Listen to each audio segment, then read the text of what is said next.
PKB sepertinya harus realistis. Sulit mendorong ketua umumnya, Caimin, untuk menjadi cawapres atau mendampingi Pak Prabowo. Makanya mereka berupaya mencari kandidat alternatif. Siapa orang yang bisa didorong menggantikan Caimin? Ini dia, info terkini Widya.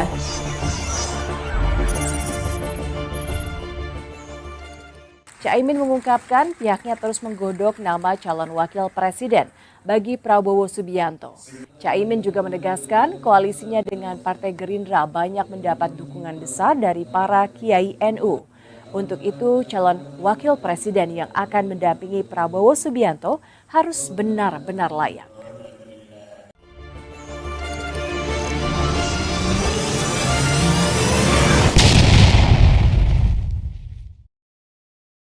Dan nampaknya pilihan paling realistis malah mengajukan Mas Gibran.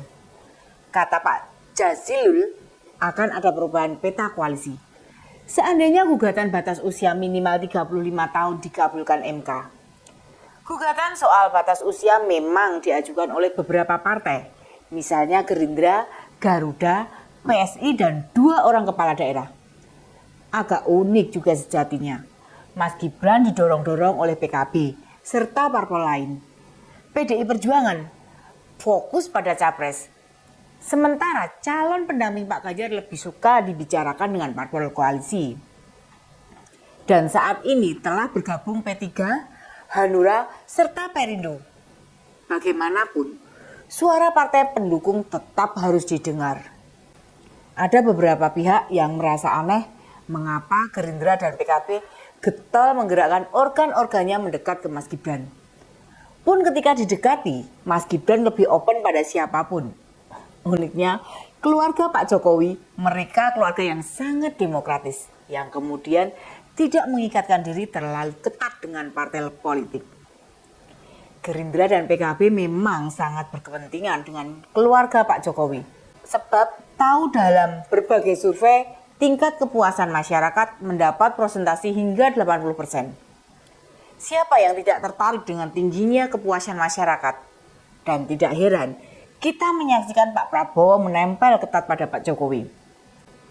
Ditimbang-timbang, Caimin yang sudah lama berproses bersama Pak Prabowo, sepertinya sulit diandalkan memenangkan Pilpres tahun depan. Walaupun banyak didukung oleh kader-kadernya, tingkat elektabilitas mantan menaker zaman Pak SBY tidak cukup positif. Tanggapan menarik malah dilontarkan Ketua Umum Gerindra, Pak Prabowo Subianto. Karena baginya, kemampuan seseorang tidak dilihat dari usia.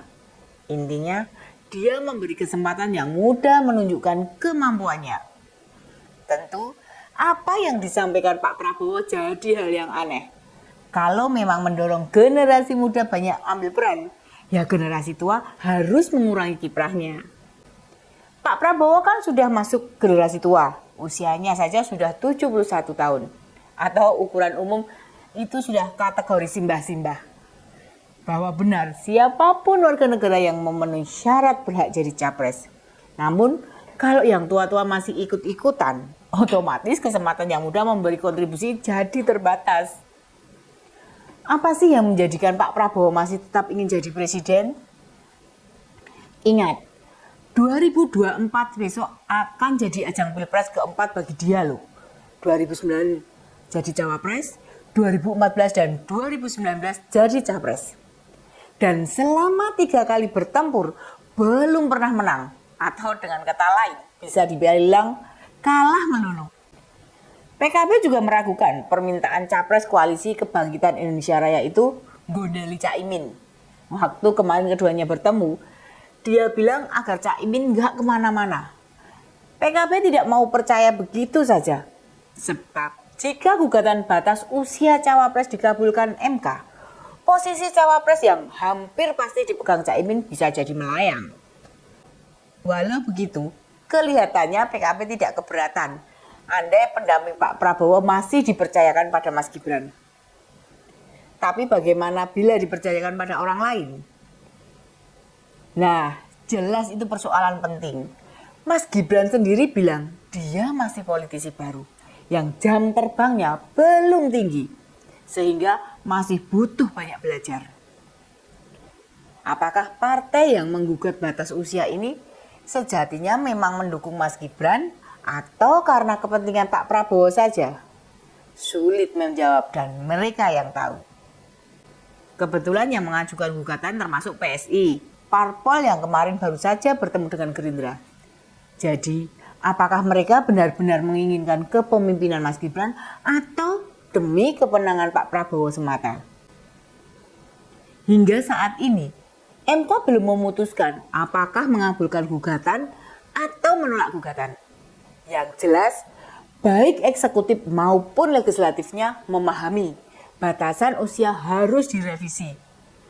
Perwakilan DPR di sidang MK saja bilang, usia tidak jadi soal sepanjang memiliki pengalaman sebagai penyelenggara negara. Kebetulan yang mewakili DPR berbicara di sidang MK, Pak Habibur Rahman dari Gerindra. Otomatis dia mendukung perubahan batas aturan.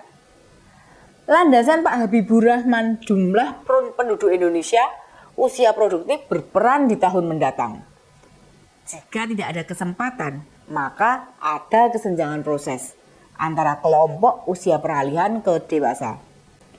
Bahkan menurut data yang ada, sebanyak 45 negara di dunia memberikan syarat minimal 35 tahun bisa menjadi calon wakil presiden. Pandangan tersebut tidak berbeda dengan pemerintah yang beralasan pertimbangan dinamika kebutuhan penyelenggara pemerintahan membutuhkan generasi yang matang.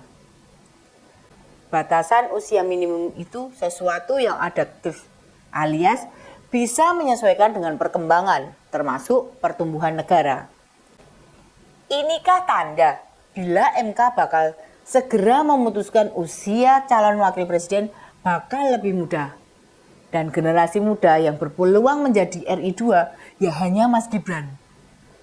Di sisi lain, para relawan Mas Gibran sangat getol mendorong perpindahan partai. Daripada tetap di PDI Perjuangan, tidak mendapat kesempatan jadi cawapres, lebih baik merapat ke Koalisi Kebangkitan Indonesia Raya. Pun, bila merapat, bisakah sesimpel itu? Akankah PDI Perjuangan membiarkan kadernya dibajak orang? Dan pertanyaan mendasarnya, apakah Pak Jokowi beserta keluarga mudah melupakan PDI Perjuangan begitu saja? Jangan ditanyakan ke para pendukung Mas Gibran, apalagi pendukungnya Pak Prabowo. Sebab mereka menginginkan hal itu. Tidakkah kita mencoba mengingat kembali berbagai pernyataan ayah dan STS itu tidak suka yang serba instan, melewati proses yang tidak dirasakan para relawan. Ini bukan soal berani atau tidak, bukan pula soal momentum, apalagi demi ambisi. Kita meski percaya Mas Gibran tidak memiliki itu semua. Dekatnya Pak Prabowo dan keluarga presiden sebatas hubungan baik belaka, bukan dalam konteks simbiosis mutualisme yang saling menguntungkan.